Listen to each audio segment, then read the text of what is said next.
All right, here we go.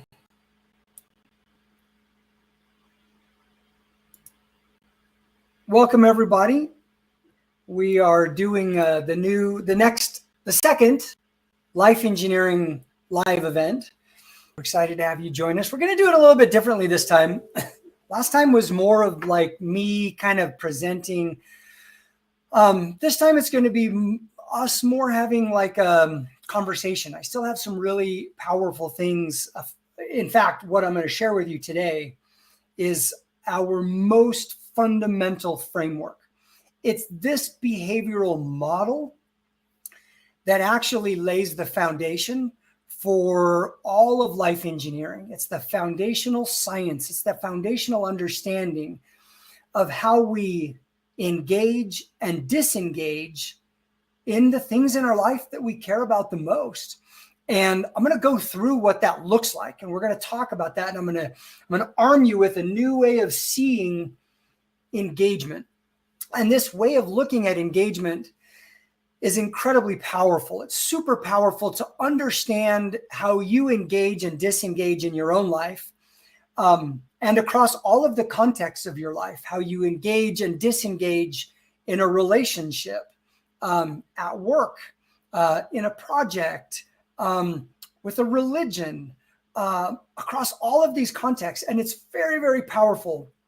It will also be very, very informative and powerful in understanding other people, because this process of engaging and disengaging, and we kind of traverse the stages of engagement and disengagement often and frequently, and we go all in, and then we kind of come back a little bit, and then we tend to go all in, and then we come back a little bit, and sometimes when we come back a little bit, like we drift farther and farther and farther away.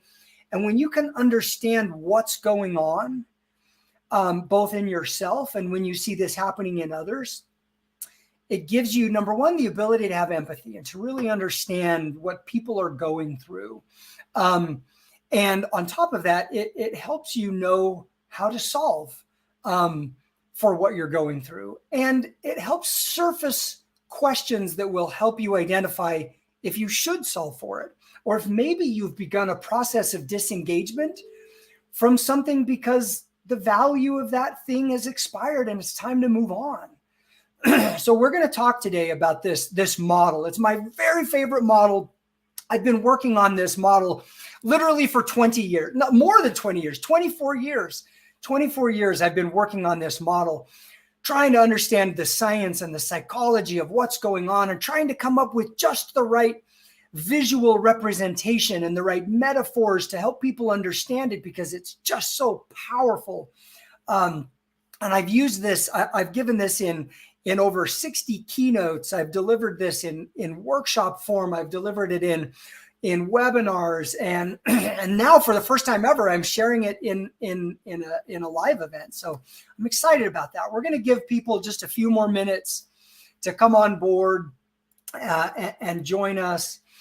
And in the meantime, there's a couple of questions that people asked from our last live. Now, just if you're coming on board, but as a reminder, we're going to do these live events every Tuesday at this time, 2:00 Mountain Standard Time. And we'll just do this unless like I'm sick or dead or out of town or something. Like, we'll just do it every Tuesday, and we'll just kind of set this cadence. And in these live events, I'm going to be just kind of doling out a little bit at a time some of our foundational instructional content and our intellectual property. And I want to do this because I've literally dedicated my life to this work, to understanding human engagement and what it is that powers engagement, what it is that causes someone to choose to engage, and what is it that drives someone to disengage. Because often it's, as we talked about before, it's our level of engagement and the level of energy and how much we're able to sustain that energy towards an objective or initiative that ultimately has the highest level of impact of whether or not we achieve, anything. And so I've just devoted my life to this, and I want to be able to share this with the world. And that's what we're doing. Now, of course, we sort of launched this in celebration of our early access to the Life Engineering membership. With your Life Engineering membership, it's an annual membership. Now we have over 20 hours of instructional content in our Human Achievement Academy. And this is content that is delivered both by me, by my science team, and by industry thought leaders, all designed to give you the instructional landscape, the academy of how to optimize for human performance, both your performance and the performance of those around you. So if you're a leader, if you're a parent, if you're or if you're just an individual who wants to make the most out of their life and achieve the things that you know you're capable of, like that's what this academy is designed for. And we're just getting ready to open the doors to the academy. We've been working on this academy. I've been working on Life Engineering for over 20 years, but we've been working on the academy. We've been shooting courses. We had this beautiful studio that we set up, and we've recorded these courses in, and we've now got them ready, and we're just about to unleash them. On March 21st, we open the doors and begin early access. Now we're limiting the number of seats that we sell for early access to 100. And we're making it available to anybody who wants to join, anybody who is on our live or sees the live as a recording afterwards. You can access, it's normally $6.99, but you can access it if you use the coupon code early-30. That'll give you a 30% discount on that access. But if you can't afford the early access membership, and the early access membership, by the way, is fantastic because it's more than the academy. In the early access membership, you're going to get unprecedented access to both me and the science team and the curriculum team and the people that have built this content. And so this is a really special event. We're only having one early access cohort. After that, you'll log in and you'll get the academy and you'll get the tools and the journey that we cadence this content out over the course of the next year.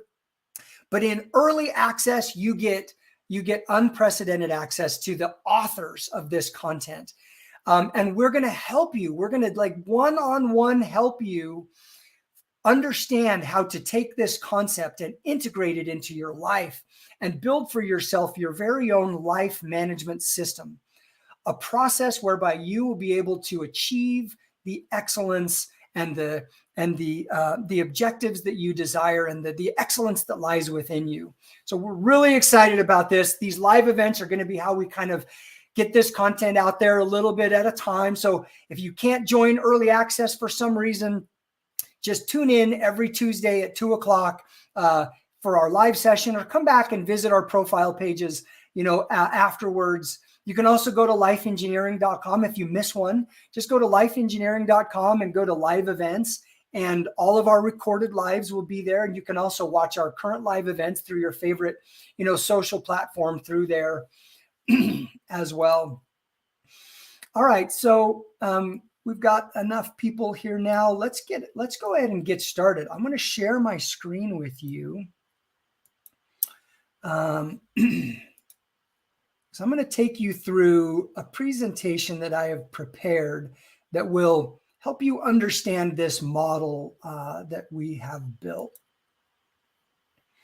All right. Hopefully you guys can all see that. Now, as you know, Life Engineering is an organization that is dedicated and devoted to powering human achievement. We help individuals, we help leaders, and we help organizations. And what we shared with you last time in our live event was this framework of what I call the energy iceberg, but it's a model of understanding human performance. And the foundational idea of this model was really that, organizationally, we tend to focus and fixate on the time and talent, and we ignore what's below the waterline of our organizational attention, which is the energy lying latent in our organization, how engaged people are in the work that they do, as individuals, we tend to fixate on our time and our talent and what we do with our time and our talent, which are really our behaviors. And we don't pay enough attention to the energy that actually drives up the impact of our time and our talent. And the research around this is clear that no matter how much time we have and no matter how much talent we have, if we lack the energy to do the work, if we disengage from the work we have to do, then it actually doesn't matter. When the mass that's at the bottom of that iceberg shrinks, the iceberg shrinks, and so too then does the impact of our time and our talent, and we're left with a performance gap. And so this whole model is really designed to help us identify and understand that to solve for human performance, we have to solve for energy. And to solve for energy, we have to go deep. We have to really understand the emotional undercurrents of our behaviors. And that's where we want to start today. So for today, instead of going deep, we actually want to go up. We're going to go up into space to understand our next model, which is what we call the orbits of engagement. Now, whether you're trying to, an engagement, of course, is really applied to anything. How I engage with my spouse, how engaged I am with my kids, how engaged I am in a moment, how engaged am I at work, how engaged am I, in an area of my life that I care about. Maybe it's physical fitness, maybe it's mental wellness, maybe it's emotional wellness, maybe it's social wellness, maybe it's spiritual well-being. Like whatever these categories are that I care so much about, there are orbits of engagement that identify the way we sort of engage and disengage from these things. Now, when we first decide to do something, when we first start a relationship with a loved one or with anyone, when we start a job, when we, at the beginning of the year, if you're like me, you probably set some objectives, right? Some New Year's objectives.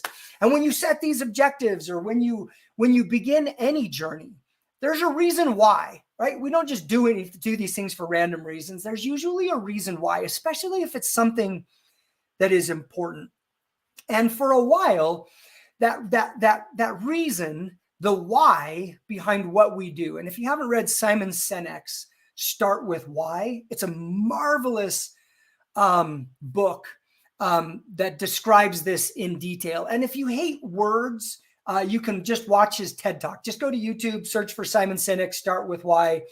Marvelous, marvelous book. But there's this reason why we do things. And it's like a celestial body, right, that we can orbit. And there's a gravitational pull that this reason, that this why gives. And for a while, that gravitational pull holds us.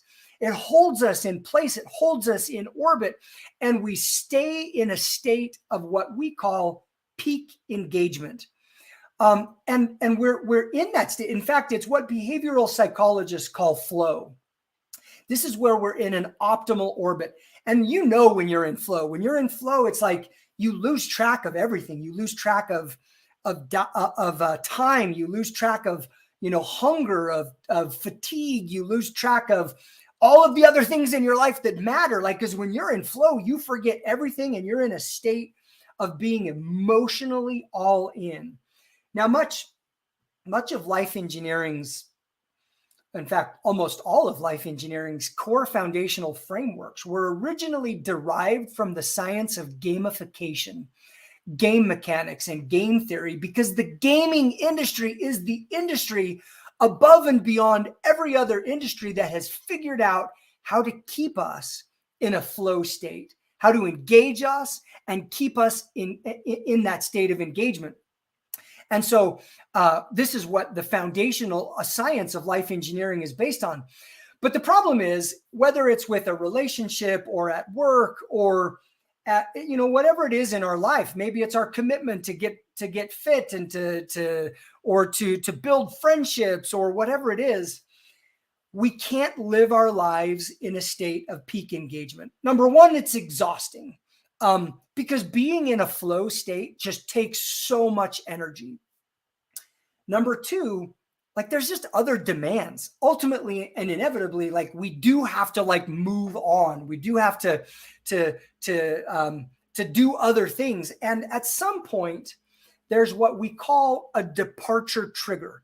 So we're in the state of peak engagement and we're engaged in the relationship or in our job or in an objective, whatever it is.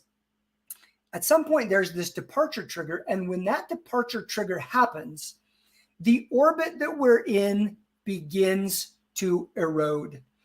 And we go through this process of emotional distancing. We start to create emotional separation from the orbit that we were once in. And you've experienced this countless times. I've experienced this countless times.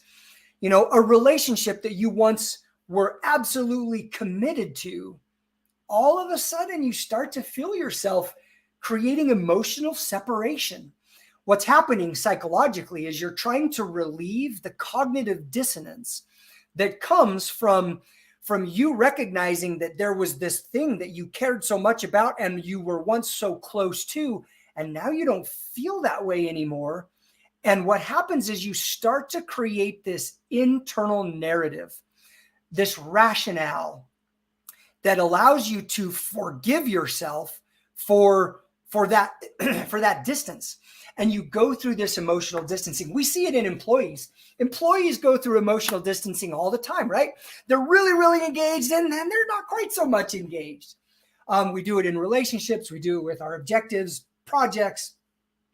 Now, if nothing is done, now hopefully something is done and they re-engage. They're reattracted to the why of and this is why, you know, when it comes to setting and keeping our objectives or succeeding in our relationships or in our jobs or whatever it is, or as leaders helping other people succeed, as coaches helping other people succeed, you know, we have to be able to detect when we're going through emotional distancing and know how to solve for it.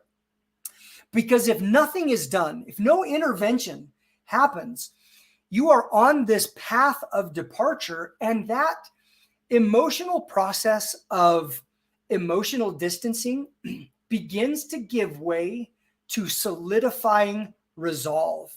Now, solidifying resolve is where that narrative, right? We're telling ourselves a story.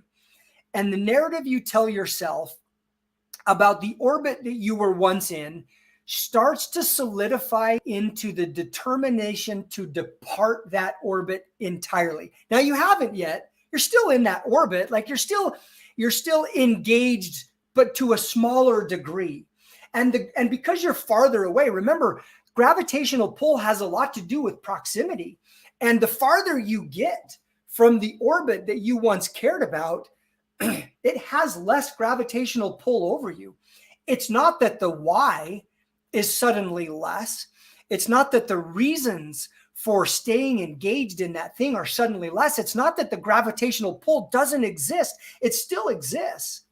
You're just farther away from it. You're emotionally farther away from it because you've allowed yourself to go on this journey of departure where you start to create this narrative that yields itself to solidifying resolve. Now, again, if you don't do anything here, if you don't fix this, then that solidifying resolve gives way to an even farther stage of disengagement, which is called the crystallization of discontent.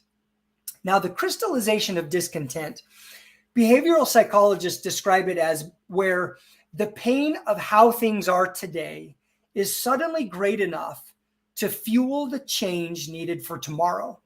In our minds, we have resolved to depart. And now we have created a narrative that the orbit that we were once in is so toxic that it doesn't deserve us, that we are now going to leave. We are either going to, and this is where people at work, when they reach the crystallization of discontent, this is where they start to look for jobs. Often even in the solidifying resolve, they're kind of putting their feelers out. In a relationship, you see people traverse these stages: emotional distancing, solidifying resolve, crystallization of discontent. You see marriages that go through this process.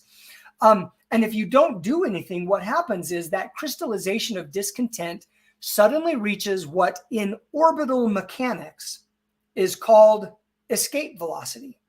Escape velocity is where the gravitational pull of the orbit is no longer enough to hold you in orbit.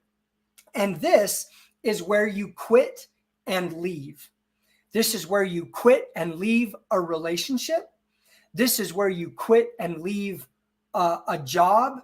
This is where you quit and leave an objective, a journey, whatever it is. This is where you quit and leave. Now, interestingly, solidifying resolve and the crystallization of discontent, this is where you quit and stay.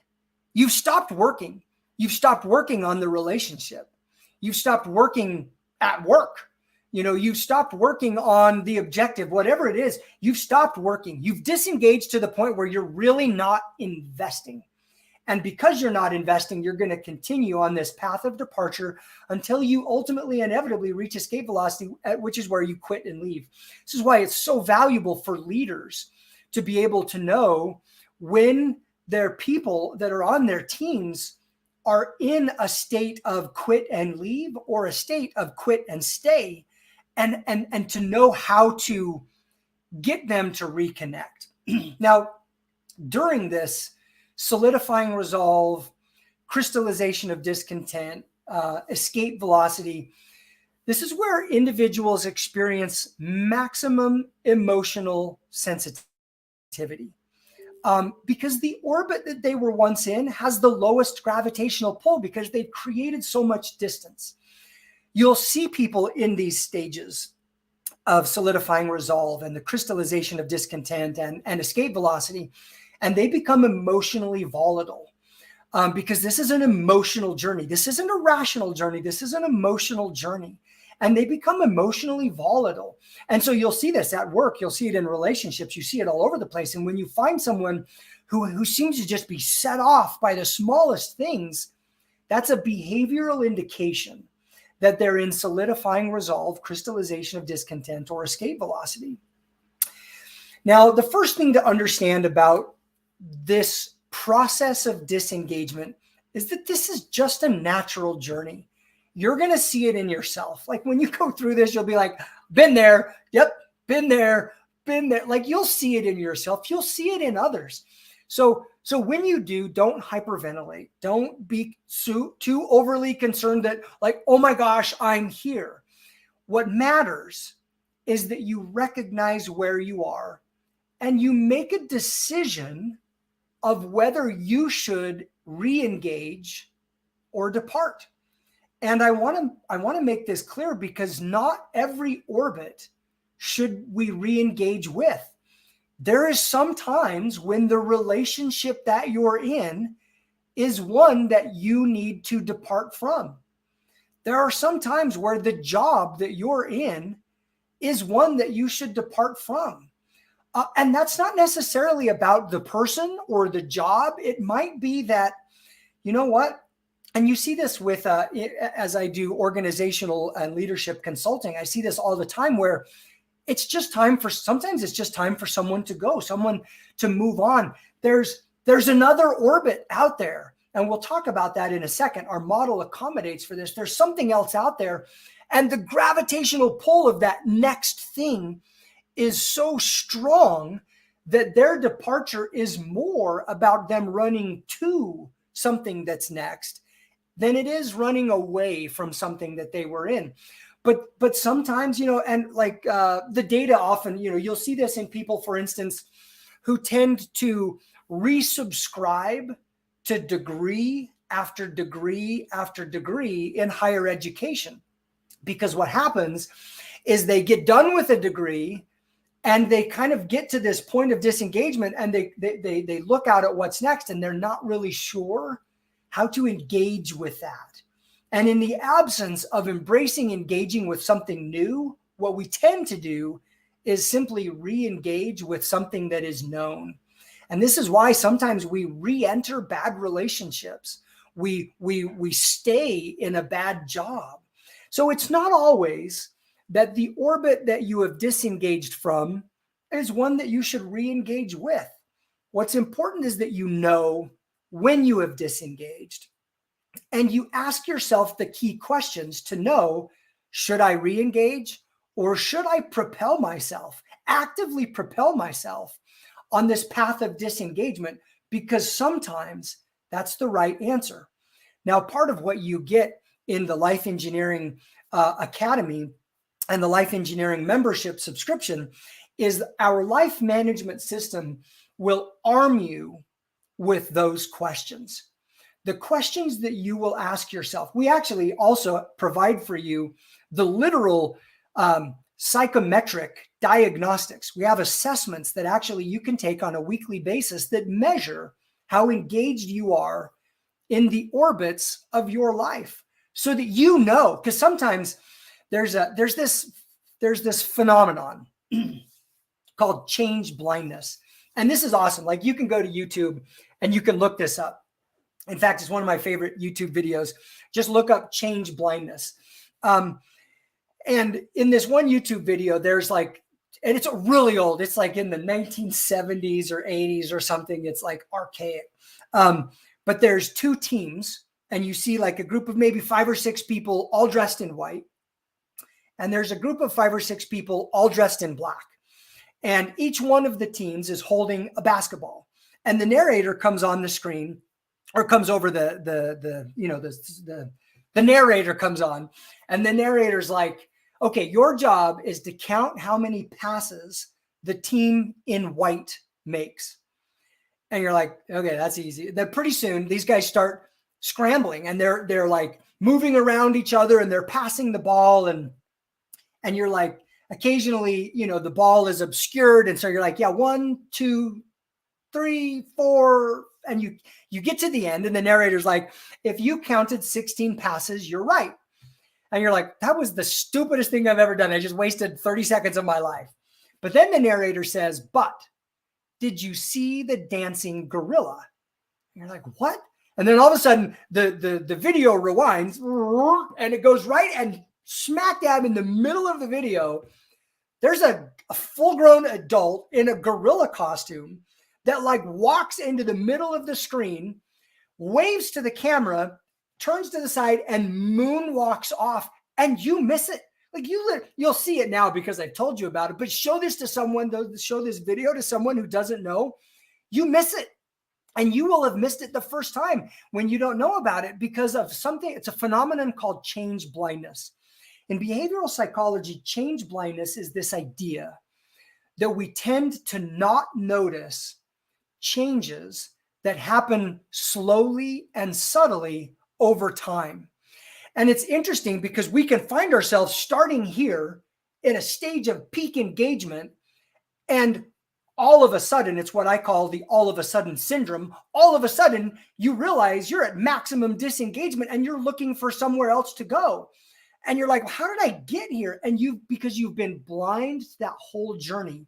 This is how relationships fall apart, and we don't even know they're falling apart because we are blind to these changes. We're so busy counting the passes and looking for like just in the minutia of day-to-day life that we miss some of these things. And so part of what we give to you in your Life Engineering membership is the science-based diagnostic instruments that allow you to measure with yourself your engagement and where specifically that engagement is increasing or decreasing, and the questions you should ask yourself based on that assessment so that you can make a good decision of, is this an orbit I should re-engage with, or is this an orbit that I should probably depart? Now let's go back to, I mentioned last time in our last live session, the 16 elements. These are the fundamental elements that create engagement. These are the elements that were derived from gamification, game mechanics, game theory, and these are the elements that derive engagement. We have courses for each of these elements in the Academy. You'll learn all about perspective and how to leverage perspective and identity and objective and plan and momentum and investment. Like, you'll learn about all of these elements in the Academy. And slowly over the next weeks, as we do these every Tuesday lives, I'll be introducing you to little pieces and nuggets of these elements so that we start to build this ability to just share this knowledge out there, because it's so important. And by the way, if you're a leader and you have a team, we also provide team diagnostics so that you'll be able to measure the level of engagement or disengagement of every member of your team by element. You'll actually know, am I engaged or disengaged, and what elements are driving that state that I'm in. And of my children, of my team, of our organization, what are because sometimes what you find, especially as you look at this with teams, is sometimes it's an individual thing.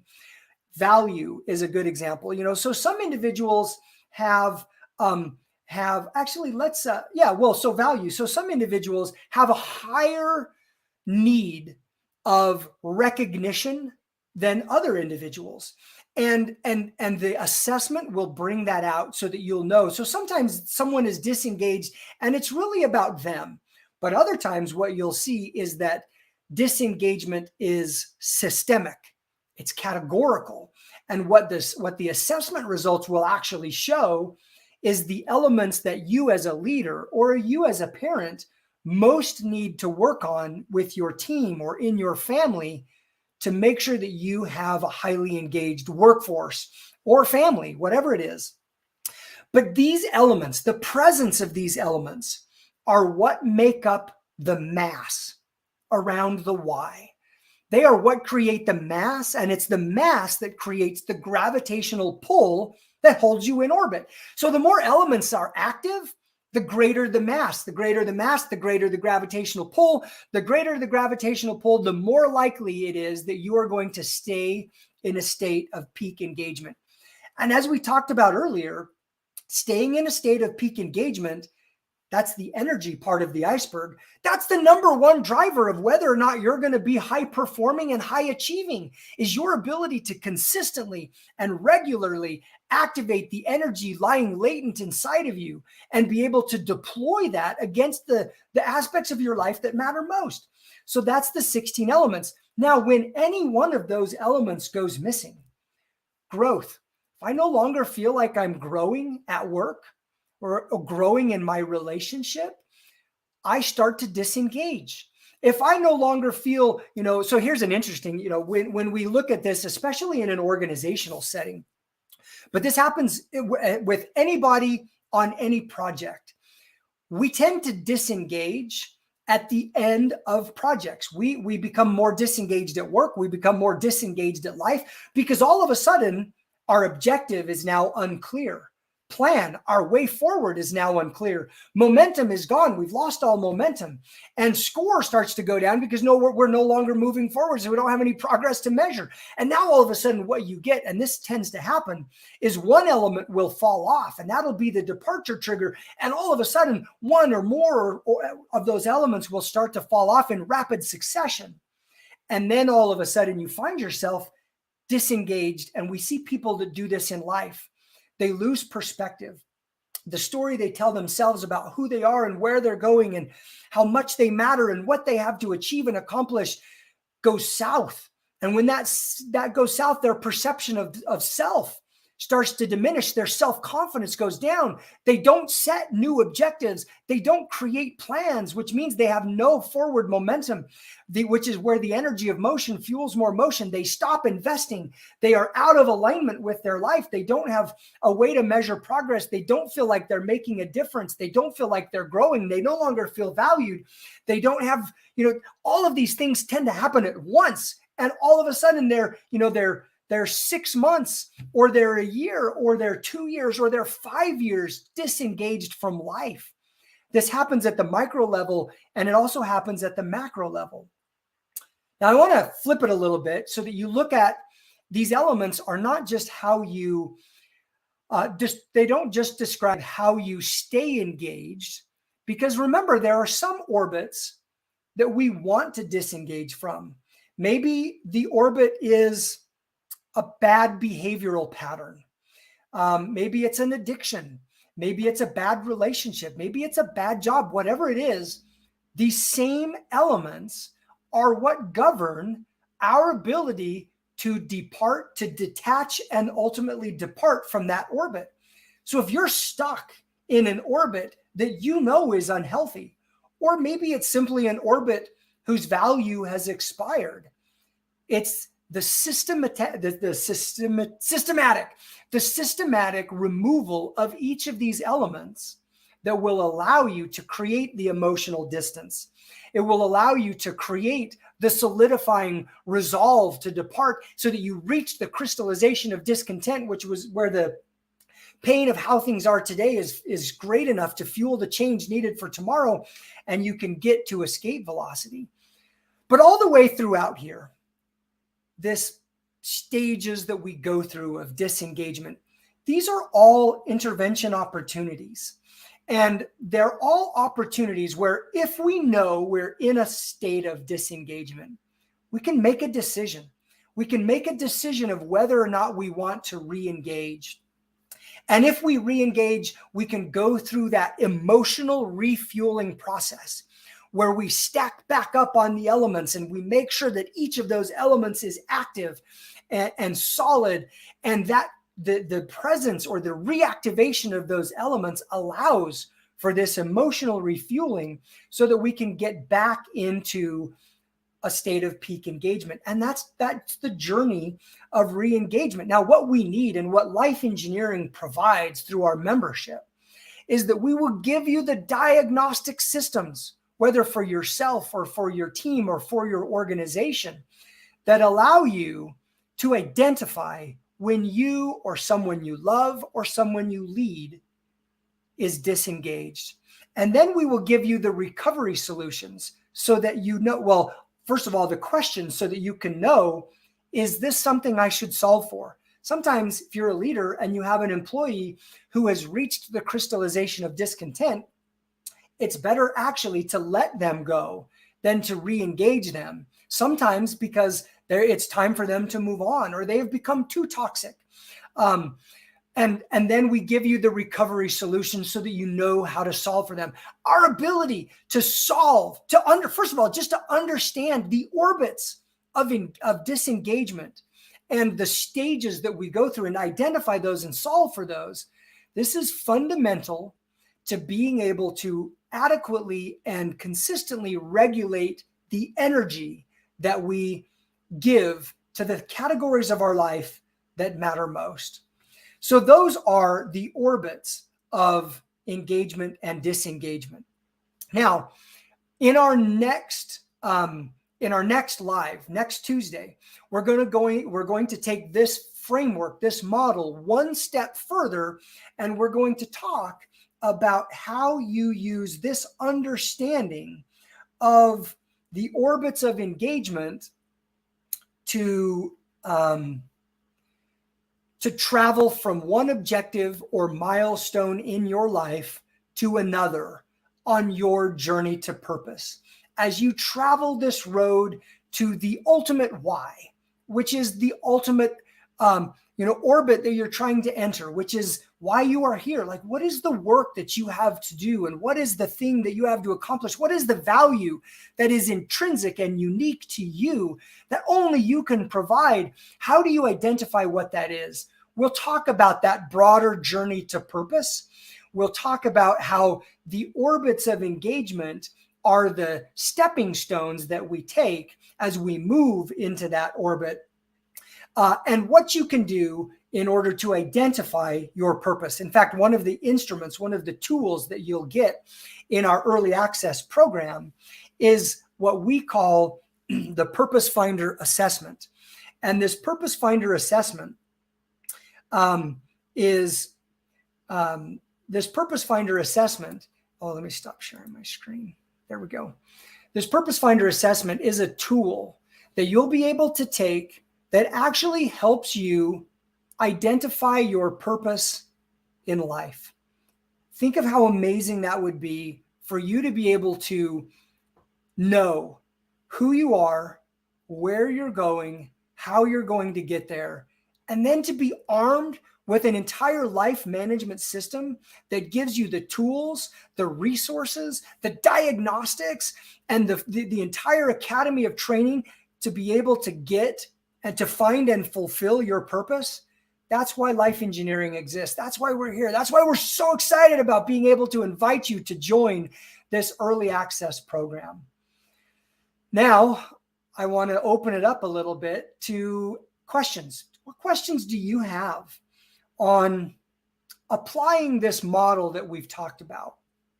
Applying this framework. Maybe it's applying it to yourself.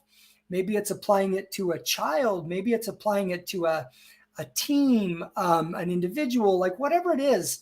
I'm just going to be available now, and we'll just kind of let the conversation kind of flow from here. So we have the question, what are your suggestions for keeping your why top of mind? Good question. So part of what we do, let me share my screen again. I'll get back to this model, which is helpful to refer to. Share my screen. There we go. All right. So, in this model, we have why as sort of the foundational reason for our orbit. And we usually forget about the why because we tend to shift our focus. We shift our focus from the why to the path. We shift our focus from the why to the execution of our way forward strategy. It's what we call your plan. And often we forget as we just go about the day-to-day minutia of moving forward and executing our plan, we just forget about that why. So this question of how do we keep why top of mind is fundamental to maintaining perspective. And if you remember, perspective is our very first element. So what we have done in the life engineering, life management system is we have built into the software and the program a way for that why to persist. Now, if you're not a member of the program, if you're not going to be on early access and you're not going to use the solutions and tools, then what I would encourage you to do is this. Number one, identify the orbits of your life that you care the most about. These are what we at Life Engineering call your critical contexts. So the idea of a critical context is that, we all live our lives across multiple contexts. Some of those contexts are important and some of the contexts of our life are not important.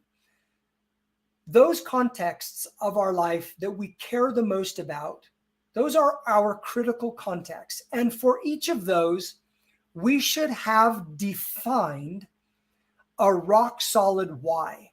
And by meaning that we should have that defined, I mean that you go through the work of writing it down. And the more color and clarity you can create around the articulation of your why, and you write that down, the better it is, the more gravitational pull that why has for you. And then what we recommend is that every week you go reread, and there's not many, like you should maybe have 4 or 5 critical contexts. Some people have 3, some people have 6, but it shouldn't be much more than that. And that every week you go back and you reread your why for those critical contexts.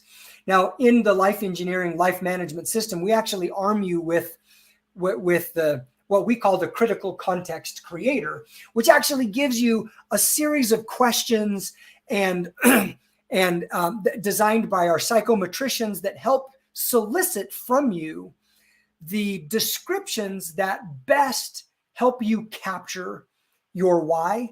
And we then re-deliver to you on a weekly basis that why, so that you can review it and keep that top of mind. there's a book called Switch. I think it's Switch by behavioral economists, two brothers, Dan and Chip Heath. And they talk a little bit about this, and they talk about it as what they call a destination postcard. And I love their description. In their description, they say, listen, if you're going to do something that you care about, if you're going to engage in some form of, a job or a relationship or objective, take your time to write yourself a destination postcard. Imagine you're there at the end state. You've become the person you want to become. You've achieved the thing you want to achieve. You're at the end. What does it look like? What does it feel like? Who's there? How is your life different?